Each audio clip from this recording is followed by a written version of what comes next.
Bonjour à tous, chers amis, bienvenue. Nous sommes pour la 5e année consécutive en forêt de Beaumont-le-Roger. Cette année, ce n'est pas une Diane qui va nous accompagner aujourd'hui, Jean-François. Déçu?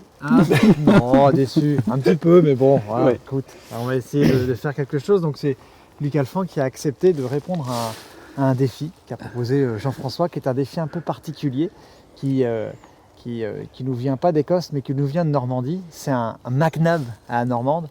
Qu'est-ce qu'on va faire aujourd'hui, Jean-François? Bah écoute, on va essayer justement de faire le pendant de ce que nos amis écossais réalisent depuis de nombreuses années et qui est célèbre. C'est donc le fameux McNab, version normande, où on va essayer de prélever dans la même journée. Donc à la fois un sanglier, un cerf, et puis on va pas pêcher de saumon, mais par contre ni tirer de grousse, mais on va essayer également de chasser une bécasse. Voilà, tout ça dans la même journée. Bon, Voilà. ça, Donc, sacré challenge quand même. un sacré challenge. Oui, mais en même temps, super sympa, amusant. Et moi, je suis ravi parce que, d'abord, première fois que je chasse en Normandie. Ouais. Et donc, ici, je découvre ce domaine à Beaumont là, qui est juste magnifique. Et puis, je n'ai jamais tiré de bécasse. Donc, petit chasseur à la plume, mais donc c'est un vrai challenge. Bon, là, on ne va pas démarrer par la bécasse, je crois, Jean-François. Non, on va essayer. Bon, là, le territoire là, il est identique pour les cerfs et les sangliers dans ce secteur-là. Donc, on peut tomber sur l'un comme sur l'autre.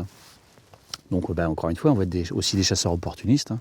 On ne va pas jouer les pas malins, d'ordre. surtout qu'il n'y a pas d'ordre. Dans le- C'est ça. Une Voilà. bécasse à la carabine, Sur le train de voilà.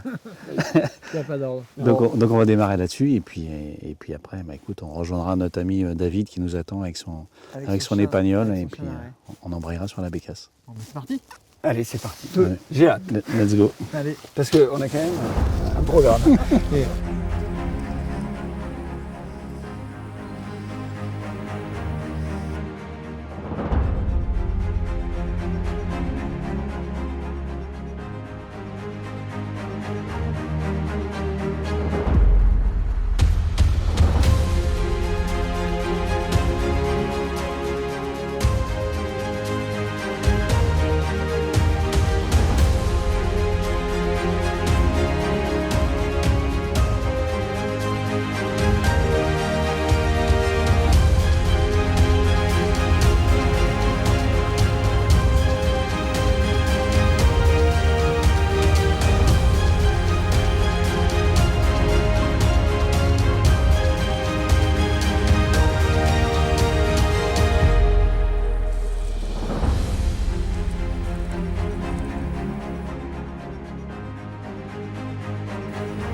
Pratiquement de face. Voilà. Qui marche le nez en bas. Ouais. Les défenses. Ok.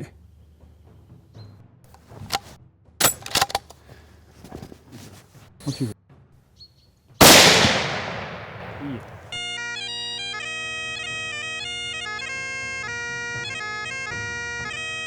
Bon, Jean-François, on a passé une petite matinée sur notre premier objectif. Ça y est, il est atteint. On a vu pas mal d'animaux. On a même eu à la fois des cerfs, des sangliers, des compagnies qui sont partis, revenus, etc. Et puis enfin, on est arrivé sur cette petite bande où il y avait plusieurs mâles. Et là, Jean-François, je te laisse raconter la suite. Écoute, ouais, on est monté une première fois sur un mâle qui était un peu isolé. Il nous a éventé, il est parti.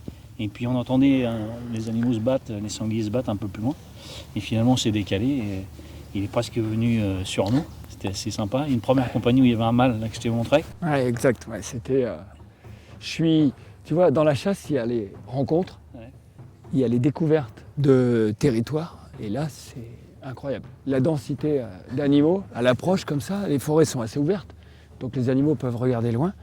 Et on a vu plein d'animaux, on a fait des belles approches, c'est ça qui est fantastique, quoi. Ouais. C'est toujours des images qui restent, tu vois. Et puis ce mâle, il n'était pas facile à tirer parce qu'il s'est présenté 3/4 face. Ouais. Et il y avait les 2 autres qui étaient autour, ils étaient en train de se battre. On est quand même au mois de décembre, c'est le rut. Hein. Ouais. C'est ce qui explique aussi qu'il y avait 3 mâles autour des compagnies. Là. Il y a plusieurs belles femelles. Et bah oui, tu as saisi l'opportunité. Ah non, non, mais magnifique, celui-là, il est bon. Il a Bon, fait carreau. coup de carabine là. Pas mal, pas mal, pas mal. Eh ben écoute, ça c'est une Vernet-Caron que j'ai faite il y a un petit moment. Alors gravure chamois, assez montagne, mais bon, elle a l'air de fonctionner, tu vois. Et c'est sympa de sortir de temps en temps des belles armes, tu vois, parce que t'as l'arme qui est, c'est pour un chasseur, t'as l'arme qui est utilitaire. Et puis des fois tu t'en fais une belle comme ça pour sortir, pour les occasions, pour se faire plaisir. Bon. Et c'est vrai que bon, la journée n'est pas finie. Non. Mais on l'a vu, et là je suis sûr. Ouais, on pense déjà au McNab. Bon, en revanche, il est 11h-5. Il y a des bécasses à aller chercher. On n'a pas fini. Hein, donc là, Mais ce sera pas la même. Ce sera pas la même. Hein. Je vous l'annonce. Bon, alors Jean-François, Luc, là, c'est la suite de notre McNab normand. Et donc pour ça, on a fait appel à David qui a un épagnol breton, Patrol. Tu peux nous parler un petit peu de ton épagnol? Oui, donc c'est Patrol de la Marbourcy, épagnol breton mâle. Il a 20 mois. Il a fait déjà une première saison de chasse en 2019-2020 en débourrage. Ouais. J'étais prudent par rapport à la croissance de son squelette. Et puis on l'a emmené sur le dressage pour que ce soit plus agréable à la chasse. D'accord. Bon, là, petite pression, Luc, ou pas? Parce que... Grosse pression. Grosse pression. Non, mais premièrement déjà parce que c'est la première fois que je vais à la bécasse. Et c'est vrai. Donc voilà, je chasse pas beaucoup au fusil, pas beaucoup la plume. Parce que j'ai jamais eu vraiment de chien non plus. Et puis, donc une découverte. Et peut-être, parce que là, c'est la partie qui m'inquiète le plus. Le Graal. Peut-être le Graal, une bécasse aujourd'hui. Hein? On va l'entendre si tu réussis. Oh, voilà, celle-là. Celle-là, Et j'ai hâte. Bon, tu vois, on est tous les deux des jeunes chasseurs avec Patrol. Voilà, c'est ça. La bécasse, en tout cas. bah allez, on va te Ouais. débourrer un petit peu. Ah, bah, voilà. Et je fais attention à mon squelette aussi. Tu vois.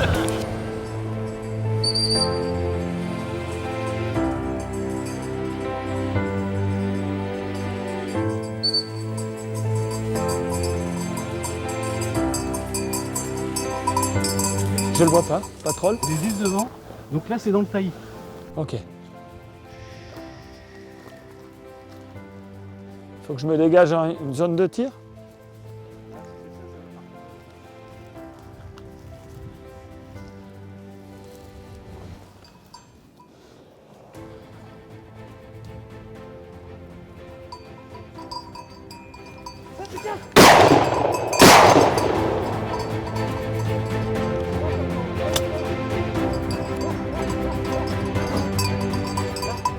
Elle vole encore. Mais, il est bon le chien. Remarque David, si la bécasse vient de Russie et que je viens de louper un caviar, tu vois, ça s'accorde. Ça s'accorde. Allez.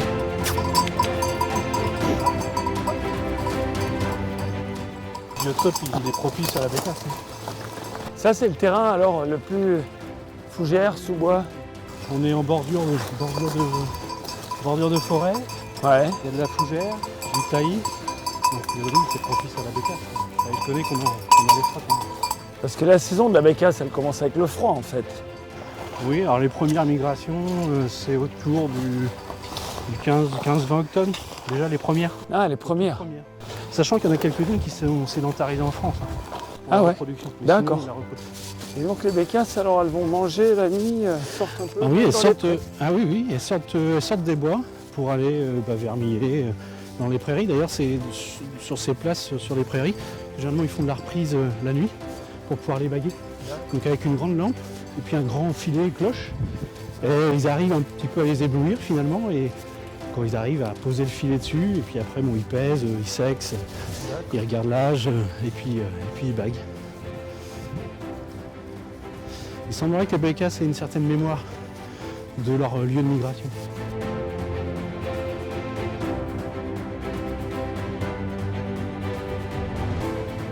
Allez, il va bien nous trouver une petite bécasse.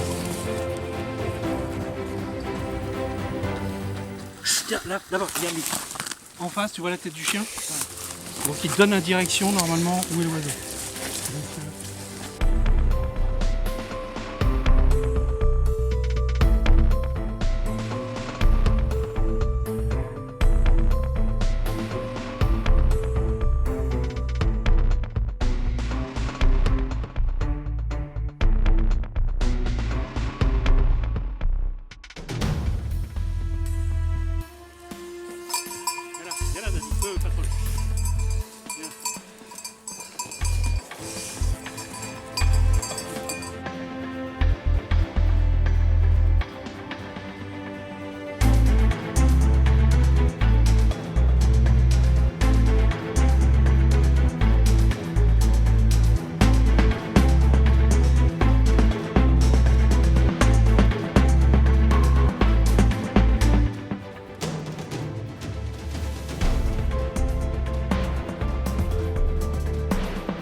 Après 2 heures de chasse à la bécasse,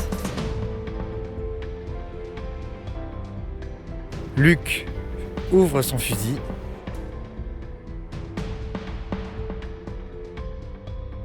Notre caméraman éteint sa caméra. Et quand soudain, au milieu du chemin, une bécasse part.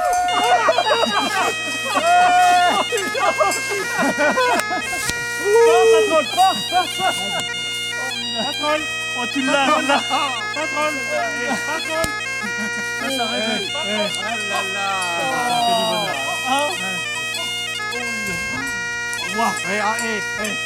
Elle ne pouvait pas partir d'un endroit. La montée d'adrénaline que t'as eue. Merci. Tiens Luc, eh ben bravo. Parce que franchement c'est quand même très compliqué de chasser la bécasse. On a réussi quand même à pouvoir te faire prélever un magnifique oiseau qui vient peut-être de Russie, on ne sait pas, puisque c'est là-bas leur zone de reproduction. C'est surtout la première de ma vie. C'est la première. Alors ça, je crois que quand on prélève d'autres animaux, il y a certains baptêmes, je ne sais pas ce qui est prévu pour la bécasse. J'ai aucune idée, mais tu sais quoi, l'émotion. Et l'émotion de la chasse comme ça, là, tu vois, les coups de sang que tu prends, c'est vraiment beau. Avec le travail au chien d'arrêt, là on est dans un super biotope, vraiment propice à la bécasse. Non mais c'est génial d'avoir des émotions. Ouais. Et c'est pour ça qu'on chasse aussi, pour toutes ces émotions. C'est extraordinaire. Waouh. Extraordinaire.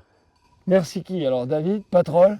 On va féliciter surtout Luc parce que c'est quand même lui qui a eu l'occasion à l'arrêt du chien de pouvoir prélever l'oiseau. Tu sais comment j'aurais été frustré d'avoir loupé Jeff. Mais ça peut arriver. On a senti la montée d'adrénaline quand même. Quand... non, mais tu sais, ton temps quand même. Celle-là. je joue ma vie. Tu vois, à un moment donné, mais c'est dur d'être instinctif, tu vois, tu dis il faut être instinctif. Patron. J'ai malheureusement l'œil gauche directeur et je tire à droite, donc au fusil, ça me punit. Ouais. Donc il faut que je me concentre, enfin je sais pas, me concentrer, c'est pas bon justement, mais... Un minimum, non c'est bien. Qu'est-ce que c'est un bel...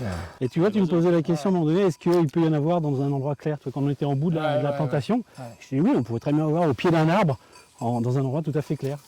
Et tu vois, il y avait quand même deux bécasses en 20 mètres. Patron. Viens, patron. Patron. Viens là. Patron. Viens, patron. Ah, c'est bien. Super. Ah, c'est beau ça. Hein. Je suis super heureux, sincèrement. Alors, je suis plus heureux que toi. Tu vois, non, mais sincèrement, c'est partagé. C'est-à-dire que le fait d'être avec son chien, en espérant qu'il puisse bien travailler, qu'il y ait un arrêt, qu'il y ait des oiseaux. Et après le prélèvement, ça reste la finalité, mais c'est vraiment extraordinaire sur un oiseau quand même qui est mythique. On l'appelle la mort dorée, la sorcière aussi. La sorcière parce qu'elle s'échappe alors. Parce que oui, la bécasse c'est un oiseau très malin, qui piette, qui fait des petits sauts de crapaud.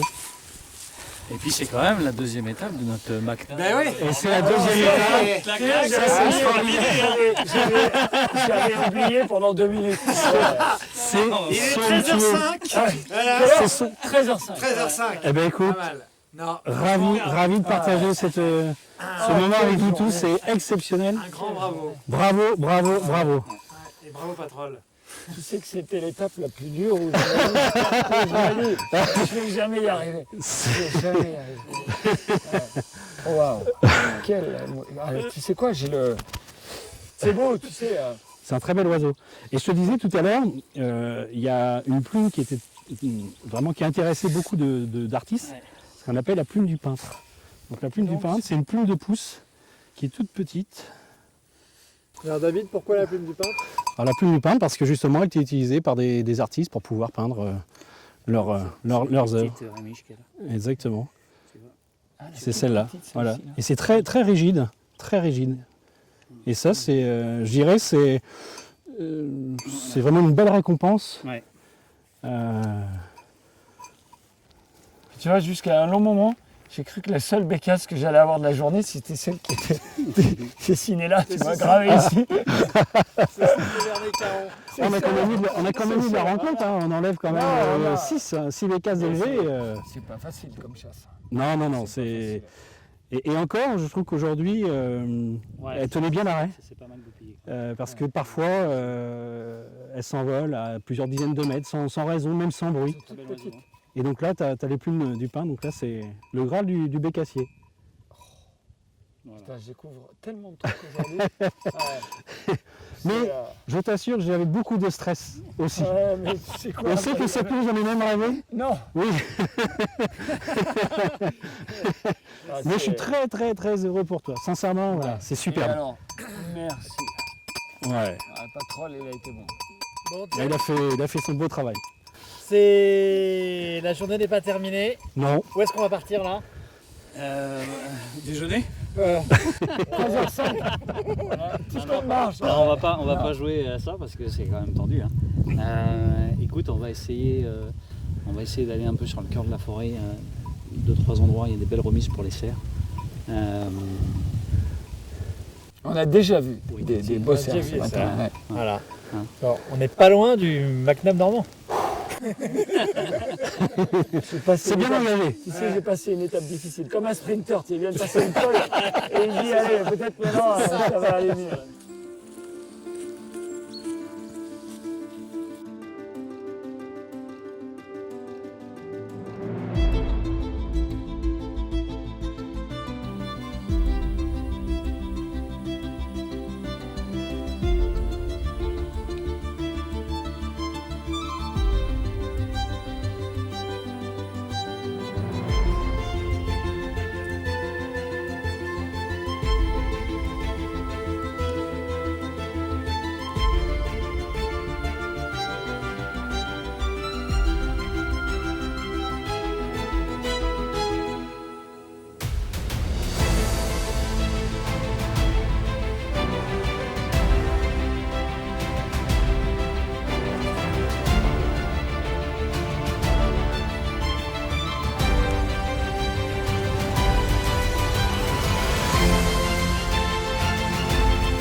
Bon Jean-François, Luc, là on a passé un peu plus d'une heure en forêt. On a suivi des cervidés, mais ils ont traversé une route, on n'a pas pu aller les retrouver. Et il reste 1 heure pour réussir le Le challenge. soleil descend. C'est ce qui va nous sauver. Qu'est-ce qu'on va Ouais. faire Jean-François là? Bah là, non, mais c'est vrai que tout à l'heure, on avait une belle luminosité. Et en sous-bois, le moins de déplacement, forcément, ça se voit. On se fait griller. Voilà. Donc, on va laisser tout ce petit monde-là se calmer. Et puis on va monter tranquillement. De toute façon, la dernière demi-heure, c'est toujours la meilleure. Voilà, c'est ça. Donc, hein, ok, ça va. Oh, la journée. Je commence à avoir faim, mais on lâche rien. Allez, on lâche rien.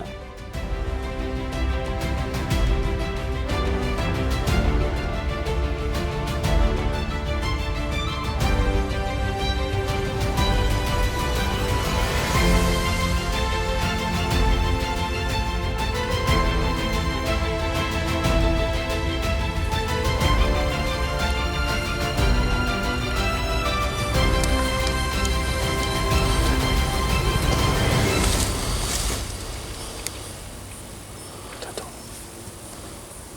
Est-ce qu'on parle bien de celui qui est derrière le cul de la biche? Ouais, c'est sûr. Un peu noir. Voilà. Voilà, tu le tiens que de profil, que de profil. Pour l'instant, il y a des animaux, tu attends. Tant que je t'ai pas dit top, là, tu tires pas. Putain, trop longtemps, c'est chiant. Ouais, je sais. Alors sinon, celui qui est de face, à droite, il y en a un. Ah ouais. Celui qui tourne la tête là. Voilà. T'as l'épaule qui est dégagée. Si t'as l'épaule, tu peux appuyer. Non, Attends. si t'as l'épaule, c'est bon.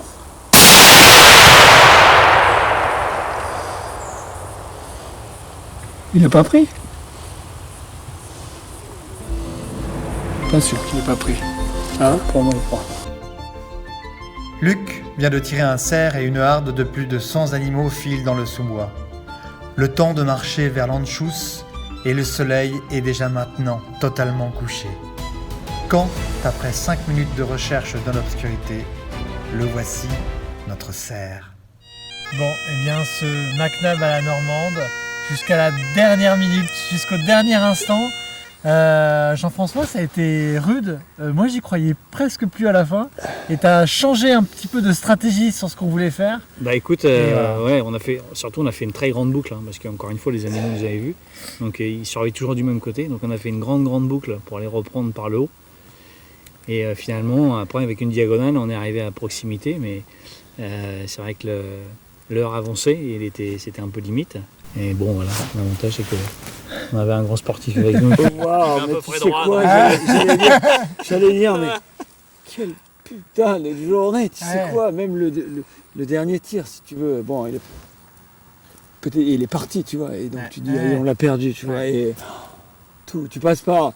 Mais mon Dieu, des hauts, des bas, là, c'est génial. Mais Ouais. moi, je suis trop heureux. En plus, D'autant que bon, tu- si c'est un vieux cerf, tu vois. Ouais, c'est clair. D'autant que tu le tires pas à 50 mètres celui-là. Non, après 200 mètres quasiment. Ouais, il y a 194 mètres. Ouais, donc tu vois, quasiment 200 mètres quand la nuit tombe. Ouais. Waouh! La journée! C'est la journée! Alors, je sais pas si le McNab normand fera des émules, mais En tout cas, le premier est réussi. c'est un challenge. C'est un vrai c'est un- challenge. c'est un vrai Ouais, c'est un vrai challenge. Et parce Ouais. qu'effectivement, pendant toute la journée, on est passé par des émotions assez différentes. Mais maintenant, en fait, notre journée se termine. Mais une journée de chasse se termine, mais assez rapidement, on passe à un autre côté, qui est le côté cuisine. Parce que ces animaux, si on les chasse, c'est avant tout pour les manger. Et donc, on va quitter cette belle forêt de Beaumont-le-Roger Ouais. pour aller retrouver un chef. Et puis, tu vas enlever ta carabine pour prendre un petit couteau et puis on va le Voilà. voir à l'œuvre. Mais je trouve que c'est important de toute Voilà. façon que tu vois, la venaison soit utilisée et tout. Moi, je chasse beaucoup à l'approche en montagne et puis il faut dire tous les gibiers, hein, que ce soit chevreuil, mouflon, tu vois, chamois, isard aussi maintenant. Et je trouve que c'est important. C'est une sorte de respect aussi, tu vois, de prélever. Et c'est une vraie quête, c'est une approche. Moi, je suis encore, tu vois, je suis encore sous l'émotion. Dedans. En tout Wow. cas, on va envoyer ce beau message à nos amis écossais. Parce que c'est pas tout. Exact. C'est pas tout que de les battre au rugby, pas toujours mais presque. On va aussi essayer de proposer un challenge, De rivaliser. de rivaliser encore un au peu de niveau du boulot. challenge. Ouais. On va pas le faire tous les jours. Bon, En eh tout ben, cas, alors donc, nous sommes le team là. Aujourd'hui, les premiers. Ah ouais, absolument, ouais, c'est clair. Ouais. C'est dingue. voilà. Ça, t'es- Tu vois, dans une vie, il y aura toujours toujours- une première bécasse, ça restera un moment magique. Et, waouh. Et puis une Oui. première journée avec 2 grands animaux et une bécasse. Ouais. Super journée. Ouais. Merci Jean-François. Bah, parce merci. que hein, Merci à Parce vous que deux. depuis 8 heures ce matin, on est là, et là, il fait nuit. Il fait nuit, là, donc c'est une vraie belle journée. allez, maintenant tu vas le prendre sur le dos. Et on y va. Ah, le montagnard. Ah, il est costaud celui-là. Alors chers amis, bonjour. On a quitté hier avec Luc la forêt de Beaumont-le-Roger. Et là on est arrivé ce matin à Dampierre en Yvelines. On est à la table des Blots avec Christophe Blot, un chef étoilé. Et a priori tu nous as dit que tu savais un peu cuisiner le gibier.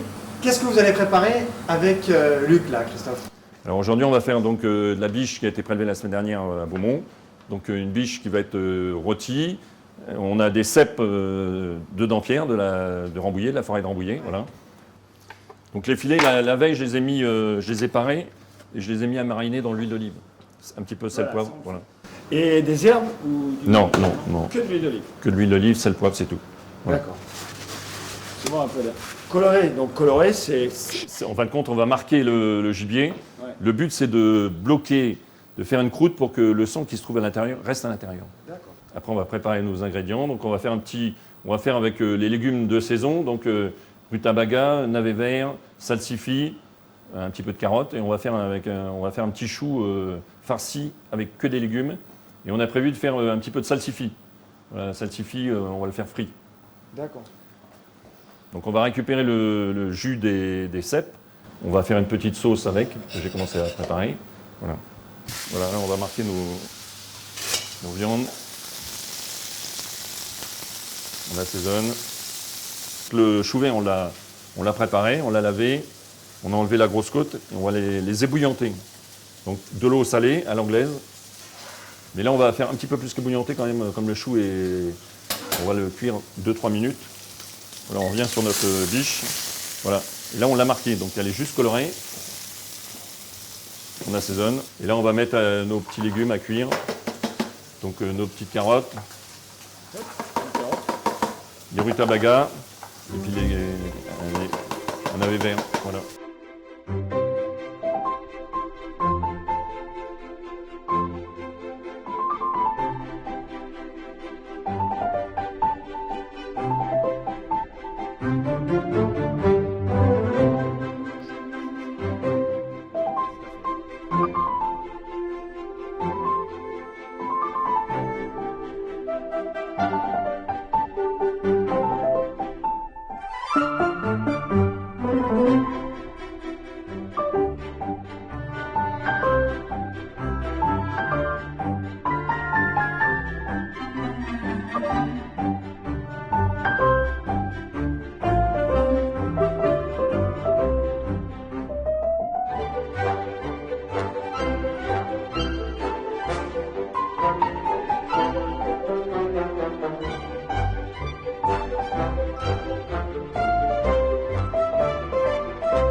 Bon Luc, notre aventure se termine. Ça a été 2 jours assez intenses. On a chassé, on a cuisiné, dégusté notre gibier. Qu'est-ce que tu retiens de ces 2 jours? Encore une fois, avec la chasse, ce que je vais retenir, c'est d'abord la découverte. Tu vois, Beaumont, le Rocher, tu vois, découvrir un domaine, les rencontres. Parce qu'avec Jean-François, c'était quelqu'un qui est tellement pédagogue, intéressant. J'allais dire, tu peux autant parler d'Afrique, de chasse, et son domaine, il le connaît bien, les animaux, il les connaît bien. Donc déjà, passer une journée en forêt avec Jean-François et ensemble, ça, c'est vraiment un souvenir. Puis après, comment je peux oublier une journée comme celle-là? Comment tu peux, dans une journée, tirer, tu vois, un mâle de 130 kilos, un cerf magnifique, enfin pour moi qui est magnifique, parce que les cerfs en montagne sont rarement aussi beaux, et puis ma première bécasse de ma vie. J'ai un vrai doute au fusil, donc tu vois, loupé, donc en plus toutes ces émotions, c'est ça que je vais retenir. Jusqu'à la fin, même le cerf bien tiré qui s'échappe, il fait nuit, il est où? Ouais, et puis là, tu vois, là, au dernier moment, on ne sait pas si voilà, on va réussir. Voilà, donc il est là, on a réussi, mais ce challenge qui va rester gravé dans ma mémoire. Et puis c'est vrai que la chasse procure des émotions, et peu importe les âges. Enfin, ça fait longtemps que tu chasses, et tu as eu une émotion nouvelle. De junior, de junior, franchement, la bécasse, je ne sais pas si les images, ça fait peut-être un peu trop, tu vois, mais c'est incroyable, pour moi c'est une délivrance. Tu vois, le truc, j'arrive enfin, tu vois, à tirer une bécasse. Et puis aussi, après, voilà, de partager ça ensemble. Ouais. Voilà, tous ensemble, pouvoir le déguster ici avec Christophe. Déguster, c'est la finalité quand même. C'est la finalité. Et puis là-dessus aussi, on peut ramener des expériences, prendre des idées aussi de... Voilà, nous, on cuisine plus basiquement et souvent on fait du grill ou on cuisine le gibier plus simplement, mais avec une façon un peu raffinée comme ça, c'est vraiment sympa. Ça permettrait d'épater un peu. Voilà. Ma femme. c'est ça. Je voulais te remercier d'avoir participé à ces 2 jours de chasse avec Chasson. Et puis là, où est-ce que nos amis chasseurs vont pouvoir te regarder cette année là? Il y a les championnats du monde aussi à France Télévisions qui sont au mois de février à Cortina d'Ampezzo. Et puis après, saison Top Gear pour les fans d'automobile qui va commencer à partir de fin mars. Très bien. Voilà, sur RMC Découverte. Bon. Mais je ne sais pas qui doit remercier qui. Merci d'être là. Non, merci. Je ne sais pas. Ceux qui vont regarder et qui vont dire tiens, ça c'est un challenge. J'aurais bien aimé le faire. Donc, ça, c'est pas faux. Merci à vous tous. Voilà. Merci beaucoup. Merci, un plaisir.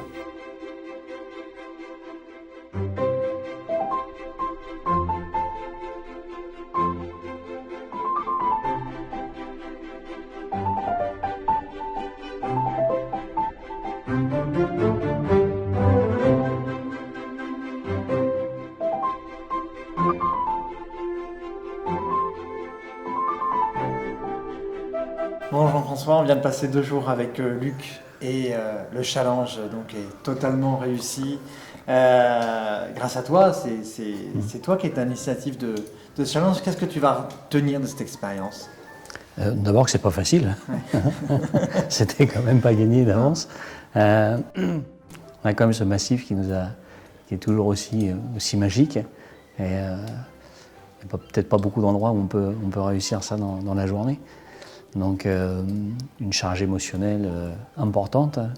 Le goût un peu de la compétition. En plus, ça avec Luc, c'était quand même un super moment. Ouais.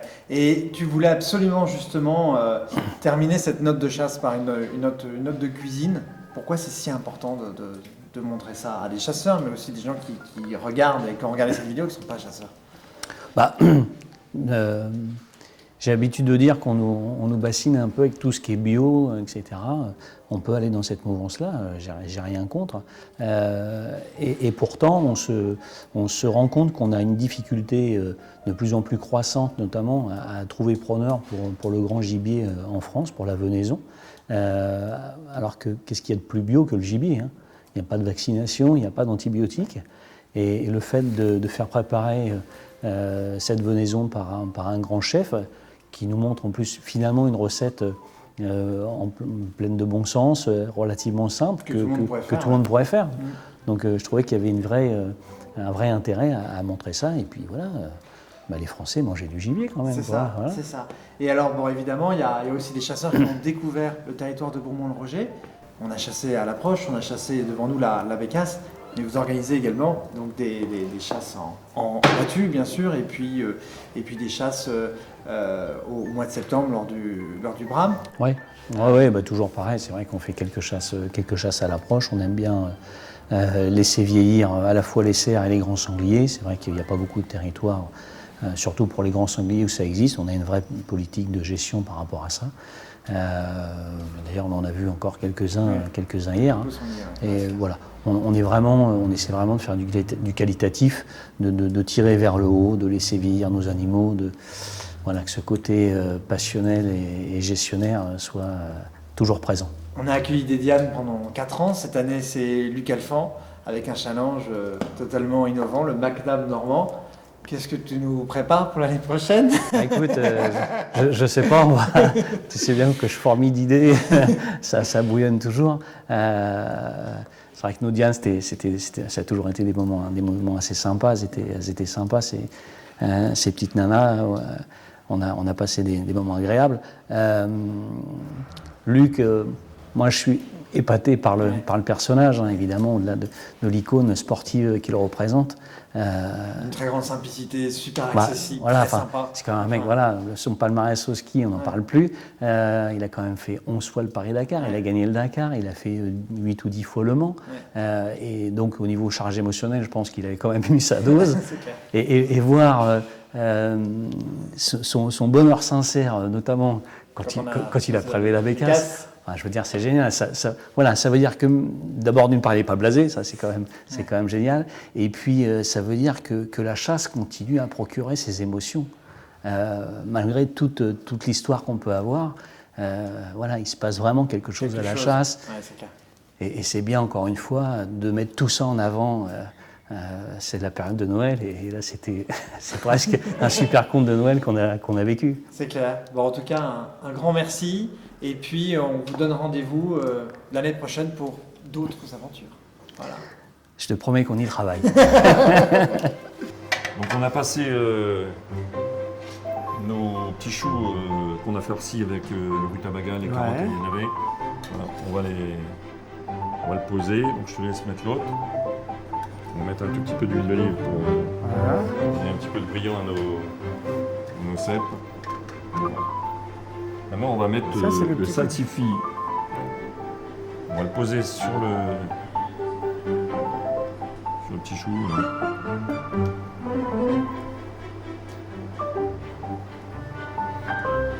Ça, c'est pour ça que le chef est chef. Tu vois, c'est ça.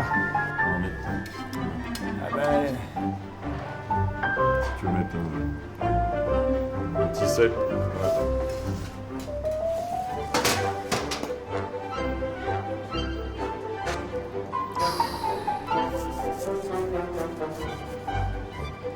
Comment ça a l'air bon, ça? Là, on voit la cuisson, elle est parfaite. Ah, ouais. Tu la mets bien. Tu la mets bien droite quand même. Hein. Tu fais. Ouais.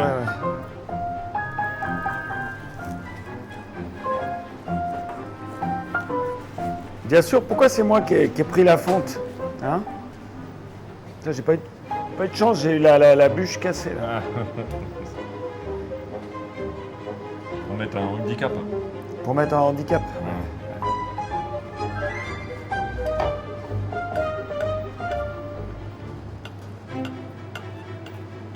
Pas le maniaque. Ça a l'air. C'est quoi, j'ai envie de manger tout de suite. Et donc notre petite sauce. Elle va autour, hein, tu mets jamais dessus. Ah non, on met pas dessus. Hein. Après, ça va ramollir la pâte et c'est quand même dommage. Ouais. Mais bon, la pâte, elle a déjà bien bu le Le but c'est qu'elle qu'elle prenne le goût, quoi. Voilà. Qu'elle boit Et en plus, on voit la cuisson est vraiment parfaite. Donc là, on a mis à peu près 18 minutes de cuisson et 2-3 minutes de repos. Ouais. Voilà, maintenant, il n'y a plus qu'à déguster.